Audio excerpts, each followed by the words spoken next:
I'm Som Seif, founder and CEO of Purpose Financial. Thank you very much again for doing this interview, Som. Briefly, I'd love to know from you where you think we are globally in terms of crypto's evolution and adoption, and where you would place Canada relative to other nations in terms of our own technology development and adoption. First and foremost, I think that globally, we're still in a very young phase. I mean, Bitcoin was originally, as you know, the white paper was developed and published back in 2008. The actual the space is sort of in the last 5-6 years continue to sort of get more attention, and then really in the last 3-4 years since the last kind of move up in price in 2017, when we got more kind of broader attention. Since that time, it's continued to kind of see broader acceptance and awareness, specifically in the last year as well. I'd say that so I think that we're still in the very early days of this.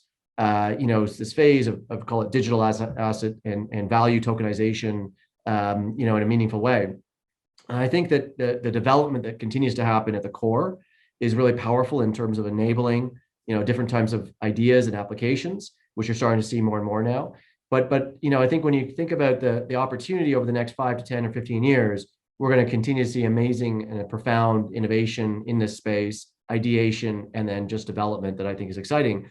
I think when you think about Canada, there's a lot to think about. So Canada, of course, has so much to be proud of in this space because the original, large part of the Ethereum principle was built here in Waterloo, as you know, with Vitalik, and a lot of the community that rallied in southwestern Ontario around this space. It was very powerful. And then today, that's really spread and dispersed globally in such a meaningful way. But I'd say that from a regulatory perspective and a community perspective, I'd say we haven't yet seen the broad development and acceptance as we've seen in certain other parts of the world. What message does, the creation of Ethereum in Canada, and the fact that we have some of the first crypto ETFs, what does that send to the global community about Canada and about our ability to innovate? Well, I think Canada's always had a good track record when it comes to structured investment solutions, innovating, and being first in the world in many ways. So, I mean, as you know, the first ETF was launched in Canada. The first bond ETF was launched in Canada.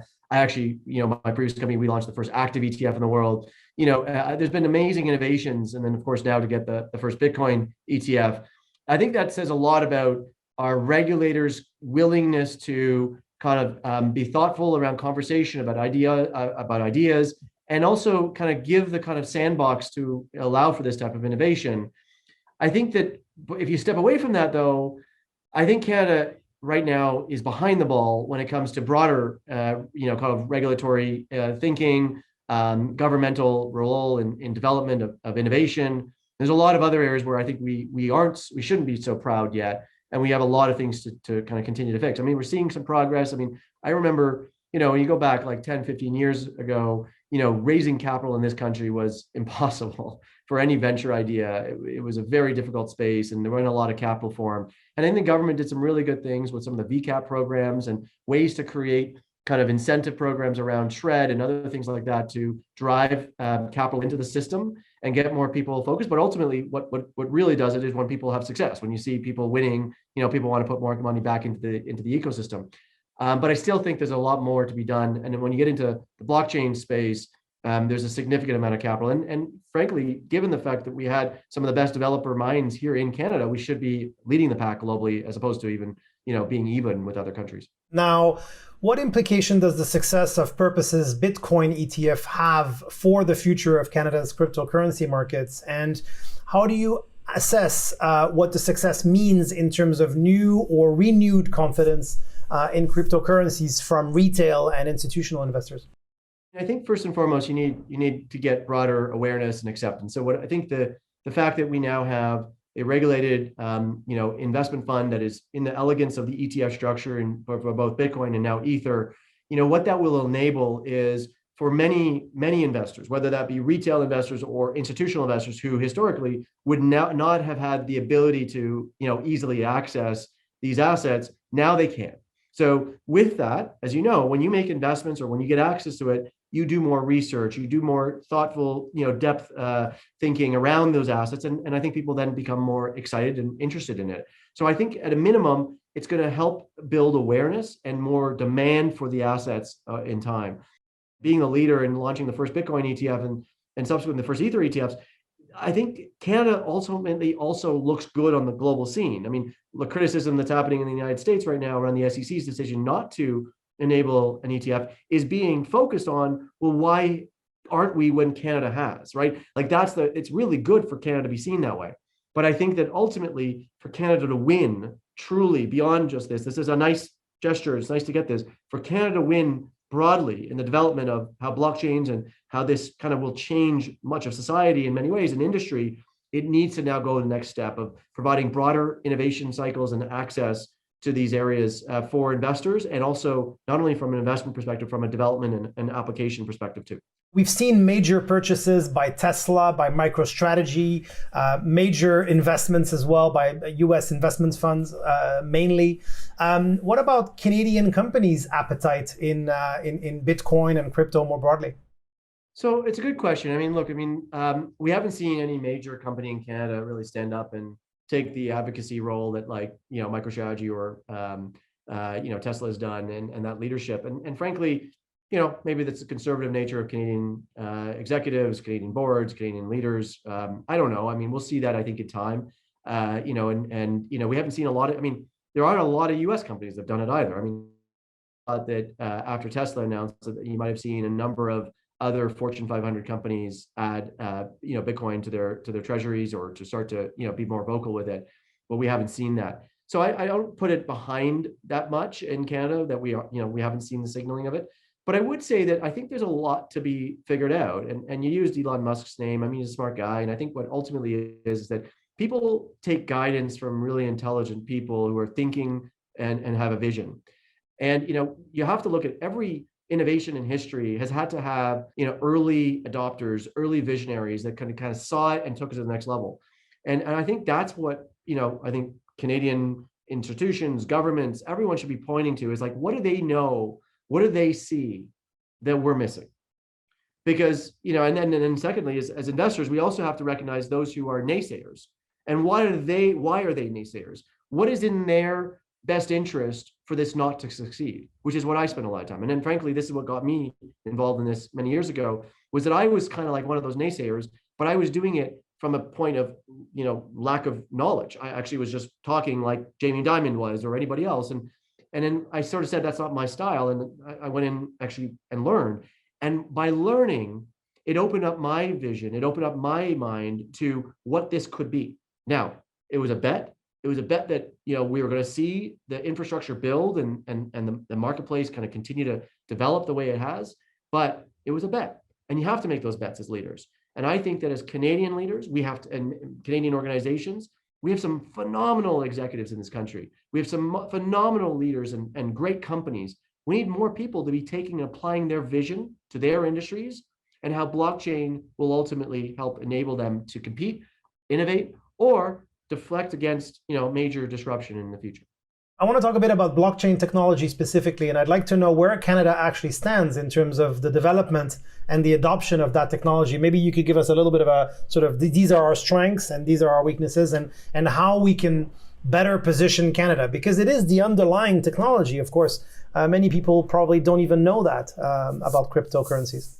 Yeah, blockchain is, look, that's the real innovation that was created in terms of enabling a fact-based, undestroyable ledger, right? Like that's decentralized, it's powerful, right? And so Bitcoin, gets lost in that because the name of the Bitcoin token and the Bitcoin being the platform, the blockchain platform, is the same. Whereas Ether, you have Ether tokens and you have Ethereum, which is the actual blockchain called ledger in the background.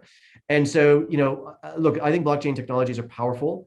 What you're going to see, and you've seen this, I've been involved in this space for a number of years. And so you watch some of this thinking around like, private blockchains and things like that. And that makes sense. Go back to the internet, there was this concept of the intranet, so private internets, and, then you had the internet. So you had things that were in the private world and then, companies that were, building their internets. Today, all that's gone away and it's all merged into the internet. So everyone's on the open platform.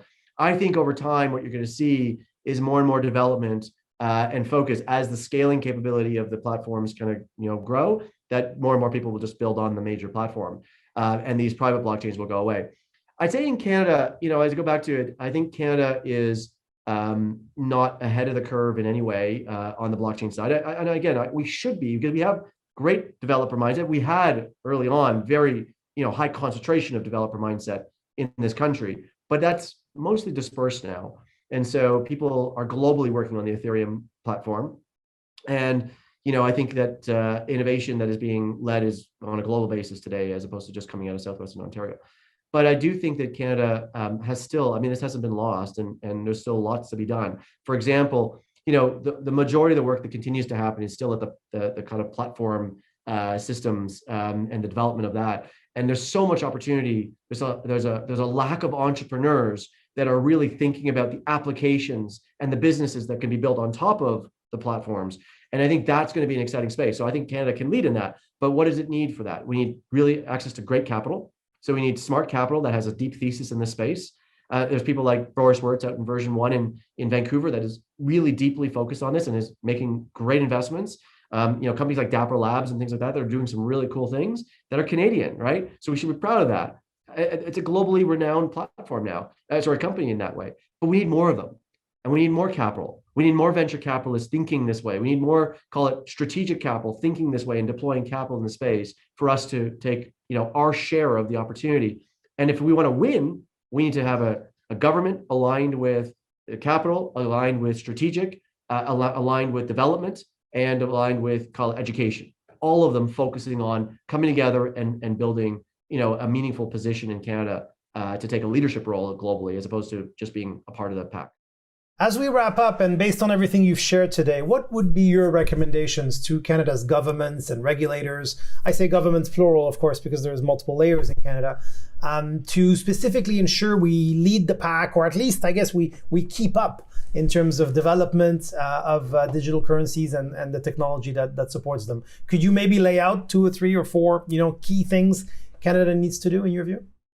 I think they have to, the silliness on the regulatory structure on the exchanges has to be changed. I think, in my opinion, they should be more accepting of how exchanges and custodians can work within the country and be a good actor, as opposed to having to work outside, offshore, and in non-regulated forms. That's number one. I think 2 is, I think you'd like to see the Bank of Canada take a more active role in thinking about how these kind of blockchain technologies, digital currency models could be applied, as opposed to independent. Now, of course, they're looking at central bank digital currencies, so these would be all it is just a central currency. It's what we have today, so I don't see it as very unique or different, but we'll see those over time. But I do think that them being more involved in figuring out how, call it, this native currency that ultimately is to broad internet could be a very interesting and important tool, but also something to apply themselves into.